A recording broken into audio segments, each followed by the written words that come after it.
Good afternoon, Jason with Auto Appraise, autoappraise.com, doing a pre-purchase inspection on a Pro Touring 1969 Dodge Charger today, XP29H. That is a 383 Charger. This one was built in Hamtramck.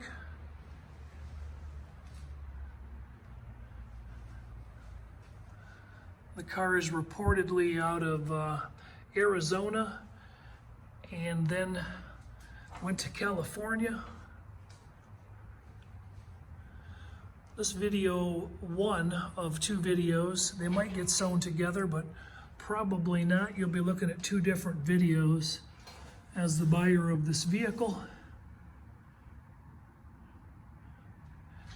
Right now we're looking inside the rear quarter panel splashes and the trunk extensions.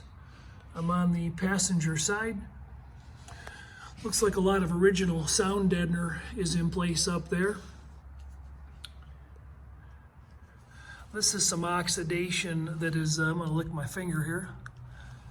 That's just gathering because of some moisture coming out of the exhaust and the car rolling down the road. That will clean up. I believe this looks like it might be some wax, or it might be a little bit of wheeling compound.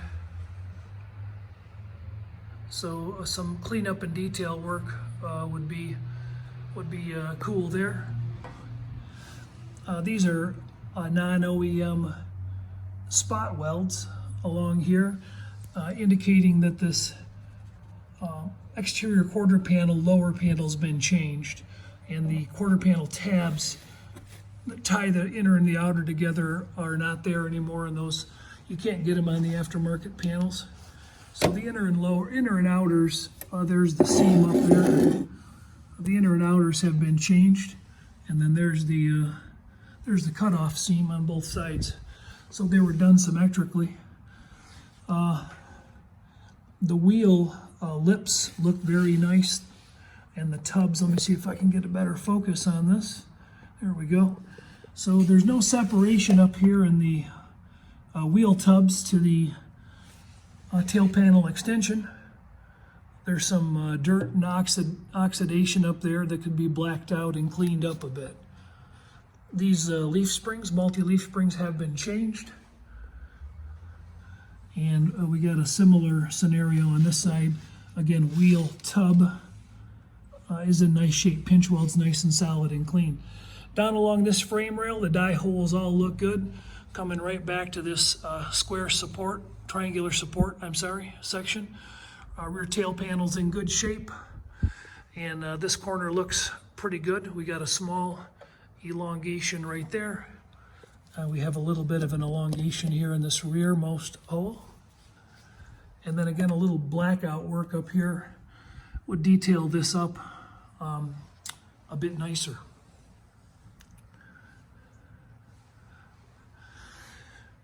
2.5 inch is what the exhaust looks like, aluminized pipe. I'll stick with the frame and floor pans for now while we're moving through the car. Aftermarket Hotchkiss sway bars added front and rear, riveted to the frame. Those look like they're done nice. A little bit of oxidation trail down the exhaust pipe. Some condensation might be bleeding out of a weld right up there. Tailpipes look pretty uniform. And Flowmaster Series 40 mufflers hanging. Those are pretty balanced looking. A little bit more of an angle here. Back underneath the rear rail structure, floor pan structure in the back looks nice and solid, OEM original, I would say. This frame rail hole here has a slight tie-in, slight elongation. This could be hammered down and cleaned up and welded up, made to go away. Pinch welds along these inner rocker panels look very nice. Factory drain plugs are present ahead of the rear tires. That's a good sign, indicating there wasn't a lot of rot or decay ahead of the rear tires. And again, some oxidation where some welding's been done, and That could just stand to be cleaned up, blacked out, just to make it a little more cosmetically presentable and make it live a little longer. Up here's our front pinch welds on the tubs. Those look like they're in nice shape. Up here as well. Some of that orange oxidation could actually be like clay. But you see it along here and in there. Custom drive shaft built. Before I pass up, we've got a 8 3/4 rear end. Sway bar added, competition plus, or competition engineering shocks. Supposed to be a 373 posi based on the trail of rubber behind the rear tires. I would say that maybe it's true, huh? Looks like both tires are able to peel some meat. Uncooked tires look like they're in really nice shape. I'll give you the sizes of those in a minute. 275s and 335s. I think they're 19s all the way around. Hotchkiss frame ties are welded in from the front cross member. The welds look like they're stout and stable. A little bit of orange oxidation up here in the pinch welds, but they're not swollen. They're not splitting or separating, so that's a good sign. A little bit of dirt caked up there in the frame rail holes. And again, the pinch weld down along here, same thing. We've got new fuel lines, braided brake lines. And this overlap seam, that's OEM stock from original. That could be tapped shut a little bit, cleaned up. I might be moving too fast, so I'll slow down. There's not a lot of paint flaws to point out. A few marks here on the rear balance panel, and one right there, a little color sanding mark, and a few small stone chips and splash marks behind the tires, but I don't think the car had a ton of miles driven on it. Small entry scratches here and here on the rockers and a couple chips. The other rocker's hard to get to because I'm very close to the proximity of another car on the hoist. Bottom of the quarter, so you never really look at the quarter panels and the rockers at this angle because you're usually looking down. But you can see just the remnants of some prior work that was done there in the wheel lips. I don't think that door is fully closed right now. Door handles are shaved. See if I can pop over to the other side here. Got a little bit of room. And down along here, just a little bit of cosmetic anomaly, nothing too disturbing. A few small contaminations that may have been painted over. Again, all this stuff is down low. Little unfinished sign of filler work right there. And a few small swells in that rocker panel seam. Again, here's our overlap seam.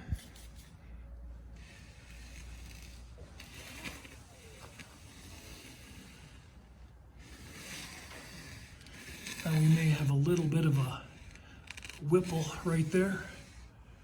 Just a slight raised point in the rocker panel. Nothing really looks any different left to right as far as cosmetic presentation on the bottoms, on the lowers. Just a few small chips and whatnot. The cool thing about the car is it's got a upgraded, I think 2016 6.1 Hemi and the 8-speed automatic transmission.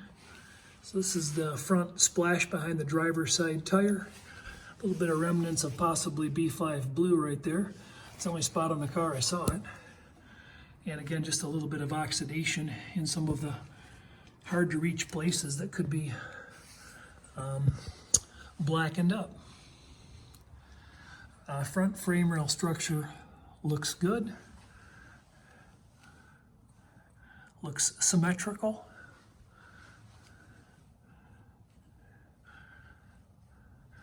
The center floor pans look nice. Moving back up, outer right front pan to the inner rocker structure. It looks OEM solid and original. Frame rail coming up, passenger side, looks good. Stock lower control arm in place, could stand some cosmetic cleanup. And then we have our upgraded setup with Hotchkiss fully adjustable upper control arms, Wilwood disc setup, and adjustable Hotchkiss lower inner and outer tie rod ends. Big fat sway bar, looks nice. We got a slight antifreeze leak coming down, I believe from a hose actually. I don't think this is anything too serious. The drip we can see is right here. And if I trail it back, it looks like it's running right down this. I don't know if I can show this to you. It looks like it's running right down that hose. Where am I? There I am. There I am.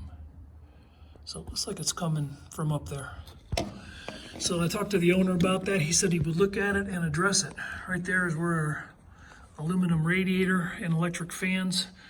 That's a plastic tank on the radiator. It could possibly be a stock style aluminum radiator. Not sure about that. Front disc brake system with braided lines. All that's in good shape front and rear. Nothing really to note differently side to side. Frame rail arms look great coming up to the core support and the lower core support here. I'll back up and get a little better view of that. That could stand to be cleaned up and painted. Just some subtle detail. There's a slight indentation in the cross member here, but you can't see it because the sway bar is in the way. And then there's a slight indentation in this Milidon oil pan. That's a good way to see it. Suspension looks like it's in pretty good shape. The only bushing that's dried up is this idler arm to the center link bushing that could stand to be replaced, or Pitman arm. Transmission inspection cover is not in place, so one of those needs to be ordered. Floor pan wise, I got to switch hands. And floor pan wise, we're in good shape. This pan right here, there's a seam up there, and here's where it was sectioned in and cut out, here, and that comes all the way across over to up here. Let me see if I can get my camera aimed at it up there. So it's tied in there, and then down here this little section was added. That might be a straight flat piece of steel that was added on the inner rocker structure again and behind the driver's side front tire. So about a 12 by 20 floor patch on the driver's side floor pan, plus whatever that little dimension is. O2 sensors taken right from the Hemi transplant car. Transmission, engine, all that stuff was donored directly over. The builder informed me that he built a new wiring harness for the car. They did not use the wiring harness that came with it. I'm pinned in by the hoist here. I'm going to try to make my way back, and then we'll call this underbody video part one. A little bit here where the valance meets the inner fender. I know that's not very well focused. A little bit of color lap left, but you really don't see that because we're way under the car. Let me get that clear, way under the car there. These chrome bumpers were painted to match body color. When they were reinstalling, they probably ran into the car there and got a little chip and touched that up. The front vacuum doors on the lights, they are now wired up to be electric motors, a little more dependable and reliable. A few chips here noted on the lower valance panel, but the fit seems to be pretty nice. Not too much contamination or shrinkage on the bumper.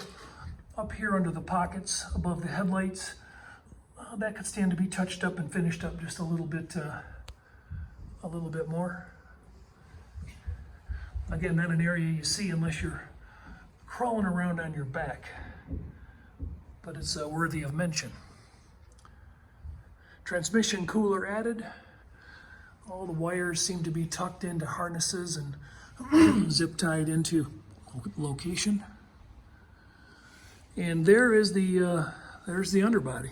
Those are custom built 19-inch wheels. I'll add the wheels in on this portion of the video. They're in really nice shape. I didn't really see any major curb scuff or issues. Looks like we've got good clearance. I don't see any tire rubbing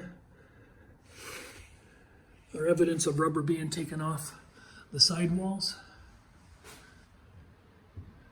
275 35 ZR19s. I think we had 325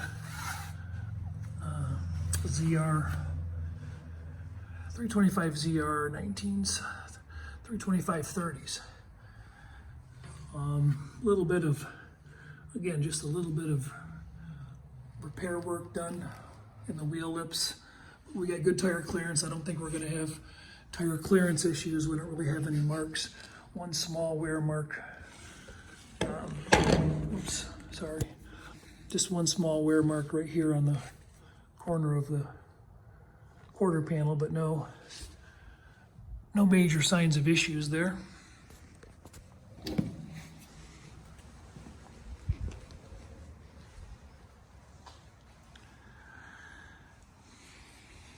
I'll get a still photo of the other one. All right, Jason Phillips from Auto Appraise, just finishing up an underbody inspection. Got a little bit of orange peel or heavy clear there, a little bit of color sanding marks here in the bumper. Those could probably be blocked on a little bit. A few fish eyes, those aren't probably going to go away.